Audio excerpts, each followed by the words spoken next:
querido, minha querida, bem-vindo ao programa Em Frente. Olha, sou o pastor Silas e hoje esse programa tá com uma característica especial aqui, ó. Até coloquei o meu óculos, porque hoje é o dia do professor.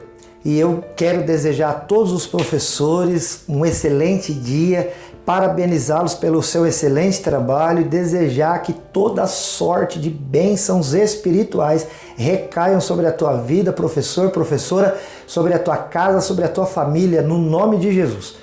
Eu não sei se vocês sabem, eu sou professor também, sou professor, né, já há algum tempo, bastante tempo na verdade, pelo menos aí uns 25 anos, eu estou dentro da sala de aula. Eu sou professor formado em língua portuguesa, língua inglesa, sou professor de filosofia, de sociologia e assim Deus nos chamou para ensinar. Mesmo aqueles que são formados em teologia, que também tenho essa formação, o Senhor Jesus, lá em Mateus 28, versículo 19, ele diz: portanto, ide, ensinai todas as nações, né? Batizando em nome do Pai, do Filho e do Espírito Santo, ensinando-os a guardar todas as coisas. Ele fala, fazei discípulos de todas as nações, ensinando-os a guardar todas as coisas que eu vos tenho ensinado. Então, o Senhor Jesus, que era mestre, porque ensinava aos seus discípulos, também nos ordena a que saiamos para ensinar a sua palavra, ensinar bons modos, ensinar conteúdo que traga qualidade de vida às pessoas. E eu louvo a Deus pela vida dos professores do nosso Brasil, os professores aqui do Paraná, de Rolândia, de qualquer lugar onde você estiver. Que Deus te abençoe, professor. A profissão de professor, na minha opinião, claro, é aquela que mais se assemelha com a ação de Deus, né, que vem nos ensinar todas as coisas. O Espírito Santo nos ensina. O Senhor Jesus, ele disse isso, que ele iria deixar o Espírito Santo Consolador. Para quê? Para que nos ensinasse todas as coisas e nos levasse à verdade, nos levasse ao conhecimento de Jesus Cristo. E o próprio Senhor Jesus, por muitas vezes, é chamado de mestre. Né? Quando o Senhor Jesus ensinou a orar, por exemplo, foi a partir disso, quando os discípulos disseram para ele: Senhor, ensina-nos a orar. E aí o Senhor Jesus então passou a ensiná-los. E toda vez que alguém ensina, está agindo como um professor. Então, para mim, a profissão de professor é aquela que mais se assemelha com a ação de Deus em relação à nossa vida. Então, glória a Deus pela vida dos professores. Que Deus abençoe e te dê, professor, excelente qualidade de vida, né, de condições de trabalho, sustente, aumente o salário, que mais? Te dê saúde, tudo aquilo que o professor precisa venha sobre a vida de cada professor. Continue assim, nós precisamos de você, professor, professora, cada vez mais firme para poder ensinar e educar, né, a nossa geração. Que Deus abençoe poderosamente, querido. Eu estou aqui todos os dias na TV Cultura, segunda a sexta-feira, em 2 horários, às 8 da manhã e também 1h30 da tarde. Com qual objetivo? Ensinar aquilo que a gente tem aprendido da parte de Deus através da Bíblia, a palavra do Senhor. Hoje eu queria conversar com você brevemente a respeito do seguinte, querido. Às vezes a gente está falando aqui muito sobre a Bíblia, e olha, vai lá, lê a Bíblia, aprenda através da Bíblia, e vou colocando para vocês aqui alguns conteúdos com temas diversos e tal. Mas talvez uma pergunta que fique seja assim: mas tá, beleza, já entendi que a Bíblia é importante, que é a palavra de Deus, mas eu quero saber o seguinte, você provavelmente queira saber isso aí, muita gente quer saber a respeito de como ler a Bíblia. Como ler a Bíblia e entender a Bíblia? As pessoas falam assim: eu leio a Bíblia e não entendo nada. Como ler a Bíblia de maneira que eu consiga entender? Então vamos falar um pouquinho sobre isso. Hoje eu quero falar com você a respeito de algumas versões da Bíblia que nós temos à disposição em língua portuguesa. Vou falar qual eu uso, qual eu gosto mais hoje, e você fica, claro, à vontade para fazer a sua própria escolha, a sua opção. Aqui no Brasil a gente tem algumas versões da Bíblia, e eu não vou falar de todas, até porque o nosso tempo aqui é curto, mas eu vou falar daquelas que eu creio serem as mais usadas aí pelas igrejas e que são mais fáceis de encontrar, por exemplo, para comprar, ou então mais fáceis de você encontrar nas igrejas, quando você vai visitar alguma igreja ou você ouve algum culto ou assiste pela internet, fica mais fácil de acompanhar. Então, vamos lá. A gente tem uma versão que não é a mais antiga, mas dentre as mais usadas, a gente tem a versão chamada de a versão corrigida. Essa versão, que vem lá da década de 60, ela é uma versão que é muito usada principalmente pelas igrejas de linha pentecostal. Então, a maior parte das igrejas de linha pentecostal se utilizam da Bíblia chamada versão corrigida. Lembrando que, como já falei aí, acho que no programa de ontem mesmo, no vídeo de ontem, a respeito da diferença, né, da Bíblia chamada de Bíblia protestante e da Bíblia católica.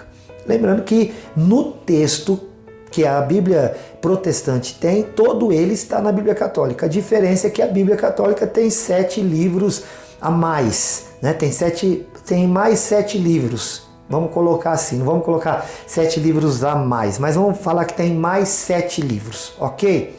Mas todo o conteúdo da Bíblia protestante você encontra na Bíblia chamada de a Bíblia católica.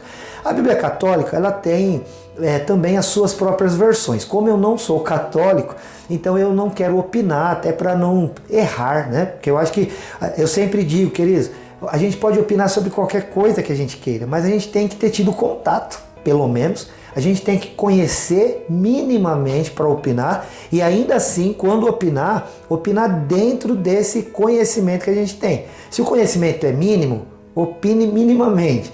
Se o conhecimento é médio, você vai aumentando a sua possibilidade de opinar dentro do conhecimento que você tem de determinada causa. Então a gente precisa tomar muito cuidado para não ficar abrindo a boca demais para falar coisas que a gente não sabe. E aí a gente pode até se prejudicar os outros e ofender, inclusive, né, que não é legal. Então vamos lá, né? A Bíblia católica eu sei, eu tenho uma, deixa eu até ver se está aqui na minha estante. Olha, essa aqui é a minha estante, onde eu tenho, né, as Bíblias, os livros, e eu tenho uma Bíblia católica aqui que eu ganhei de um amigo, um padre amigo meu. Deixa eu ver onde que ela está aqui, porque eu pensei nela agora, né? Deixa eu ver se ela está fácil de achar aqui. Você está vendo, eu tenho muitas Bíblias, livros, Bíblias de estudo, comentários bíblicos, e eu não estou achando aqui, mas eu vou falar para você a respeito dela, e assim que eu achar, eu te mostro, tá bom? É a Bíblia de Jerusalém. Deixa eu ver, tá aqui? Não está aqui hoje.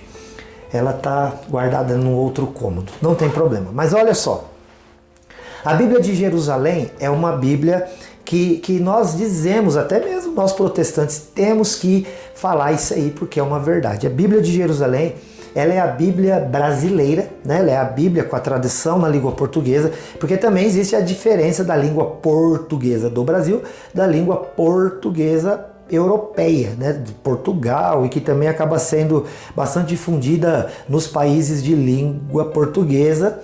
Porque quando lá na Europa, na África, na Ásia, os países que falam português fora do Brasil, geralmente eles falam de acordo com as regras, com até mesmo com o sotaque europeu, que é o português lá de Portugal. E nós aqui do Brasil temos uma outra maneira de falar, até mesmo, embora a ortografia se deseje que ela seja unificada, há também, né, hoje tem uma unificação, mas, né, o linguajar é diferente. Então tem as versões da língua portuguesa de Portugal, europeu, e tem as nossas versões também. Então tem que ficar atento nisso para que a gente possa ter um bom entendimento da Bíblia. A Bíblia foi escrita originalmente, já foi falado isso aqui várias vezes, em hebraico e em grego, com algumas poucas porções em aramaico. A Bíblia foi traduzida a partir destes textos para as outras línguas todas. A gente fala que esses textos, o aramaico, o hebraico e o grego, são os textos originais. A gente também tem que afirmar que nós não temos os textos que a gente chama de textos autógrafos. Textos autógrafos são os primeiros textos. A arqueologia chama os primeiros textos, os originais, aquilo que a pessoa escreveu e foi encontrado o próprio, escrito, né, pela mão do autor, aí chama-se autógrafo. Mas estes textos da Bíblia, não sabemos exatamente se eles foram encontrados. O que a gente tem com certeza, são cópias desses primeiros textos. Bastante cópias, inclusive, que foram achadas lá na região do Oriente Médio. Essas cópias elas foram comparadas e a partir dessas comparações pegou-se então as melhores ou as que mais se pareciam e a partir dessas foram feitas as traduções para as outras línguas, inclusive para a língua portuguesa. Então aqui no Brasil você tem as versões da Bíblia da Igreja Católica, que eu, como disse, não vou comentar porque não sei muitos detalhes, ia te mostrar a única que eu conheço, mas vou mostrar no próximo programa, tá? Que é a Bíblia de Jerusalém, que como eu vinha dizendo, segundo afirmam, é a melhor tradução dos originais, do grego, né, no Novo Testamento, e do hebraico, aramaico do Antigo Testamento. Então, segundo se consta, é a tradução melhor, assim, vamos dizer, mais próxima daquilo que está lá. Aí, vindo então para o campo protestante da Bíblia, a Bíblia foi inicialmente traduzida por um padre também, chamado João Ferreira de Almeida, que depois se converteu ao protestantismo e ele traduziu a Bíblia. Lembrando que a tradução ela é passiva de comparação. Então você pode pegar a Bíblia em hebraico e também em grego, pegar os dicionários dessas duas línguas e traduzir.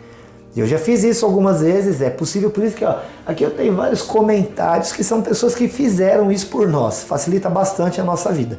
Pegaram a Bíblia e fizeram esse tipo de comparação que fica muito útil na hora de você tanto aprender quanto de ensinar a Bíblia. É muito importante que você tenha bons autores, né? Que você saiba com quem você está lidando, qual a procedência, observa isso. Aí você vai pegar um texto, eu disse aqui a respeito da palavra mestre. A palavra mestre para nós, ela tem somente um sentido. Mestre é um professor. Mas você sabe que no grego existe mais de uma palavra para designar um professor. Existe a palavra mestre, existe a palavra, a gente chama preceptor. Preceptor, um grande filósofo que foi muito conhecido, o Aristóteles, ele era preceptor de Alexandre o Grande. O que é um preceptor? Um preceptor é alguém que quando vai ensinar, não ensina somente pegando o livro e passando a teoria para a pessoa. O preceptor, de modo geral, ele é um professor que mora na casa do aluno e ele ensina a partir da vivência. Bem interessante. Inclusive, os alunos de Aristóteles, eles eram chamados de peripatéticos. Peripatéticos. Isso quer dizer o seguinte, o Aristóteles ele dava aula ele ia na praça que ficava em frente à academia, porque era assim que eles chamavam a escola, e aí ele ficava andando ao redor daquela praça. E seus alunos caminhavam ao redor dele, indo atrás dele, né, ouvindo aquilo que ele estava ensinando. Por isso que eram chamados de os peripatéticos, quer dizer, aqueles que andam ao redor. Certo? Bom, e aí, a palavra mestre, lá em Lucas capítulo 5, quando o Pedro vai chamar Jesus de mestre, geralmente Jesus era chamado de Rabi, Rabone, que queria dizer mestre. Mas Pedro, quando vai falar mestre, ele não fala Rabi, ele fala epistetai, epistetai. Epistetai quer dizer o seguinte, mestre, mas não é qualquer um, é aquele que, além de ensinar, vive exatamente o que ensina. Então, quando ele fala epistetai, ao invés de falar Rabone, o Rabone era aquele que tinha o conteúdo teórico, e era bom. Mas o epistetai era um professor que, além de saber o que estava ensinando, praticava notoriamente aquilo que ensinava. Então, isso tornava aquele professor com uma autoridade muito maior do que qualquer um outro. Bom, o tempo nosso aqui é curto, mas eu já estou te iniciando, né, no caminho aí dos estudos bíblicos. Então, hoje nós estamos falando com os professores, então, como eu posso ler a Bíblia e entender? Então, estou te dizendo que existem algumas versões da Bíblia na língua portuguesa e nós vamos falar sobre elas a partir de agora, tá bom? Para que você possa pegar a Bíblia e ler de uma maneira que te seja conveniente, agradável e te leve a um pleno entendimento das coisas espirituais. Eu sou o pastor Silas aqui da IPI de Rolândia. A IPI de Rolândia fica no centro da cidade, na Santos Dumont 1075. Quero convidar você para estar com a gente nas nossas atividades. Se você quer saber quando são essas atividades, entre em contato no 43 30 15 27 27, é o nosso telefone e também o WhatsApp. Ou pode entrar em contato no WhatsApp do Em Frente, no 43 991475007 e nas nossas redes sociais, Facebook, Instagram e também no YouTube. Entra lá, curte, segue, se inscreve e nós vamos estar juntos muitas vezes. Ó, eu aqui te amo em Jesus. Deus te abençoe e até o próximo, se Deus quiser. Tchau!